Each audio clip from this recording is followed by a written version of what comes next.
The giants mentioned in the Bible have always sparked curiosity and fascination. Even those who are not familiar with the sacred texts of the Old Testament have heard of these colossal creatures that once inhabited the earth in ancient times. What few know is that the giants were not a single race. In fact, there were different tribes and lineages, all descendants of the Nephilim, the hybrid beings who emerged from the union between the sons of God and the daughters of men. These races had their own unique characteristics and played important roles in biblical history.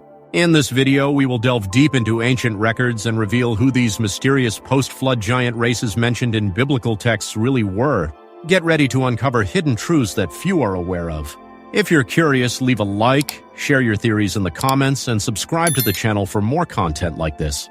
Share with friends who are also interested in the ancient biblical giants, and join us on this journey through the unknown past.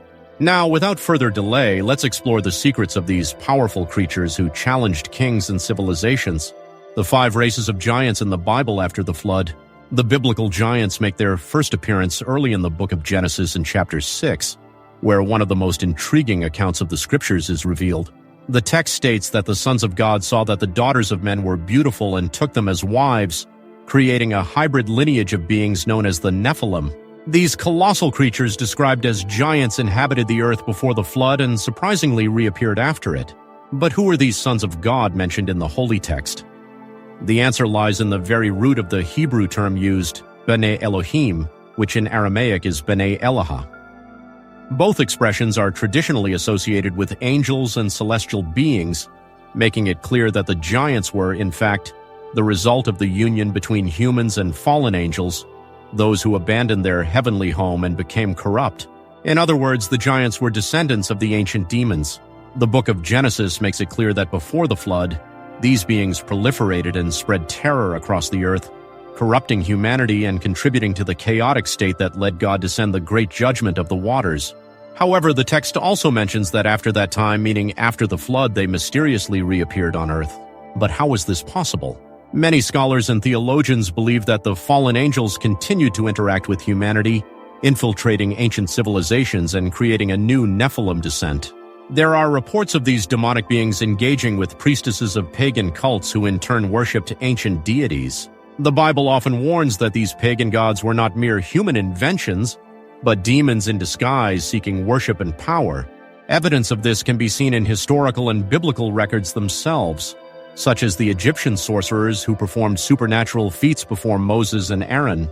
These magicians were able to turn their staffs into serpents, something beyond mere illusion tricks, a clear indication that a dark force was operating behind them. Therefore, the giants were not just large physical beings, they were a vestige of the celestial rebellion, a living mark of the corruption brought by fallen angels, and continued to play an enigmatic role in human history long after the flood. After the flood, a new generation of giants reappeared on Earth, spreading across various regions of the Middle East and beyond.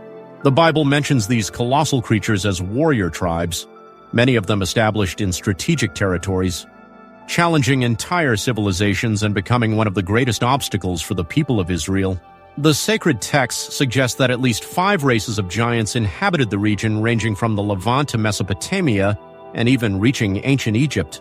Their descendants spread across lands that today correspond to Israel, Iraq, Syria, and other neighboring countries, establishing strongholds and imposing cities.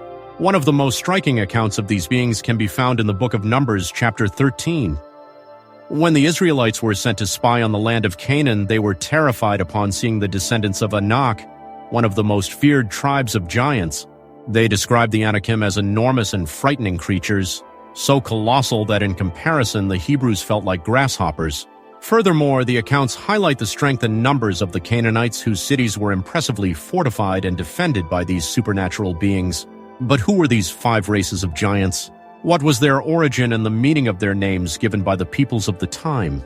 In the next segment, we will delve into the identity of these colossal tribes and the mysteries surrounding their existence in the ancient world. The first and main race of giants was the race of the Rephaians, or Rephaites. Since time immemorial, stories of giants have pervaded humanity's ancient records. Among these colossal creatures, one race stands out as the most feared and enigmatic, the Rephaians or Rephaites. This name mentioned in ancient scriptures carries deep and disturbing meanings. In the singular, they were called Rapha, but their collective designation evokes something beyond mere physical might. The word Rephaim, both in ancient Hebrew and Phoenician, carries a somber weight. It is not just about gigantic beings, but entities that for ancient peoples were somehow linked to the realm of the dead. The very meaning of the term alludes to something ghostly, to specters wandering among the living, to the undead. But why did the ancients view them this way? The answer dates back to an event that altered the course of humanity, the flood. According to ancestral traditions, the giants were exterminated by the Great Deluge, extinct, eradicated, wiped from existence. And yet centuries later they returned. What could explain this resurgence? The explanation, according to ancient accounts, lies in the interference of the fallen angels. These entities, worshipped as deities by some civilizations, once again mingled with human women, giving rise to a new lineage of giants, the continuation of the ancient stock that was believed to have been destroyed. The stature of the Rephaim was something that defied understanding. They were titans among men reaching impressive heights. Biblical records mention that one of them, Og, king of Bashan, was approximately 15 feet 5 inches tall and nearly 6.5 feet wide. This description was not exclusive to him. It indicated that the other Rephates had similar proportions, making them true mountains of flesh and bone, beings that walked the earth like gods of war and terror. The second race of giants that walked the lands of Canaan and terrified many has been well known thanks to novels and Hollywood films, the Anakim. If there was a race of giants that struck fear and dread in the lands of Canaan, it was the Anakim, the feared sons of Anak. Unlike the Rephaims, whose name evoked the world of the dead, the Anakim carried in their very name a troubling revelation about their origin. The term Anak was not just a name, it was a clue about the lineage of these colossal beings. Derived from ancient Sumerian, Anak or Anakin meant something that completely changed the perspective on these giants, children of those who fell from the sky. This definition alone is enough to cast a shadow over the true nature of the Anakim. They were not seen only as enormous and powerful beings, but as direct descendants of the entities that came from the sky. The ancient pagan gods worshipped in regions of the Middle East, Africa, and Asia. Their parents, their progenitors, were not mere mortals, but those who, according to ancestral traditions, fell from the heavens and gave rise to a race that defied the natural order. Whenever the Anakim were mentioned in ancient records, the emphasis was placed on their immense stature and colossal strength. The scriptures describe them as formidable warriors, so tall that they surpassed ordinary men by more than 6 or 10 feet. Estimates suggest their height ranged from 11.5 to 14.5 feet, with some accounts even suggesting they could rival the Rephaims, surpassing the 15-foot mark. If the Anakim were feared for their strength and celestial lineage, and the Rephaims for their spectral aura, there was still a third race of giants that ravaged the lands of the Middle East and spread terror throughout the Levant, the fearsome Emmons. The mention of these colossal beings can be found in the sacred scriptures, specifically in the book of Deuteronomy 2:10-11, where it is written the Emims formerly lived there, a people great and numerous and as tall as the Anakim. Here there is a crucial detail. The sacred text itself emphasizes that the Emims were as tall as the Anakim, suggesting that these titans also surpassed 13 feet in height, possibly even rivaling the Rephaim themselves. The idea that these giants were a terrifying threat resonates even in the meaning of their name. The term Emims, according to Rabbi Rashi, can be translated as fearsome or monstrous. This name, far from being just a tribal designation, was a direct reflection of their frightening appearance and their psychological impact on the peoples of the time. The Emims were not just giants in stature, they inspired true terror. But perhaps the most terrifying aspect of this race was not just their size. The Jewish historian Flavius Josephus, one of the primary historical sources on ancient giants, described a disturbing detail. The Emims had a terrifying scream comparable to the roar of a lion, a fierce, guttural, and resonant sound that, according to reports, froze even the bravest warriors with fear. Furthermore, their grotesque appearance set them even further apart from the other giants. While the Anakim were strong and the Rephaim seemed like specters from another world, the Emims were described as true monsters, their features distorted by the brutality and horror they inspired.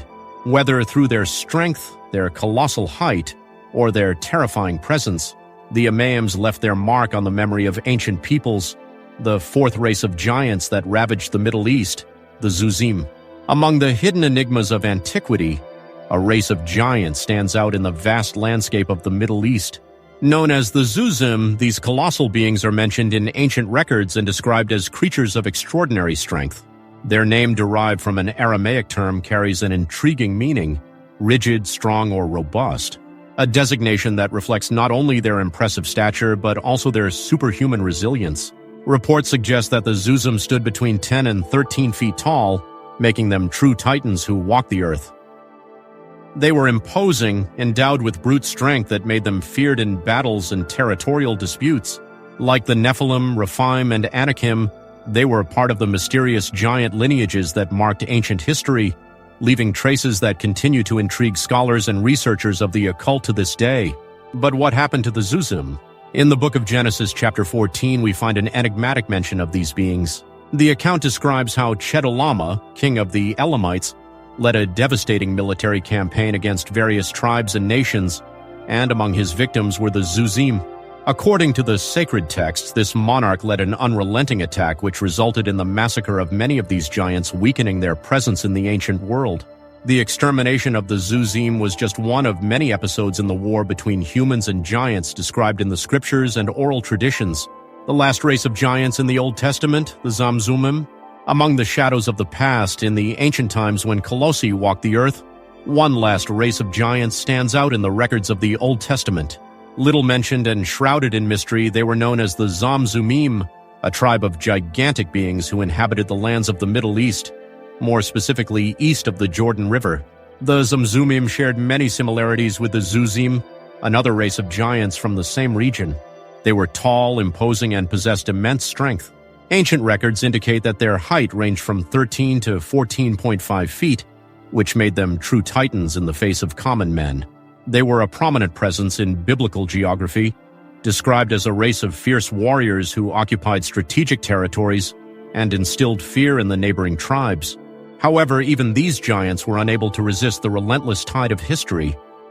The Zamzummim came into direct conflict with the descendants of Lot, especially the Ammonites who were disputing the fertile lands once belonging to this ancient race. The sacred texts report that the Ammonites destroyed the Zamzummim and took their lands for themselves, assimilating their conquests and gradually erasing the traces of this colossal race. Many scholars believe that the Zamzummim were a subdivision of the Rephaim, another group of giants mentioned in the scriptures. If this theory is correct, it means that this lineage inhabited not only Jordan, but also regions of Syria and the present-day territory of Israel. This suggests that in the distant past, vast areas of the Middle East were dominated by these giants, whose descendants may have been hunted to extinction by the smaller peoples who later emerged. I hope you enjoyed this video. May God bless you, and I'll see you soon.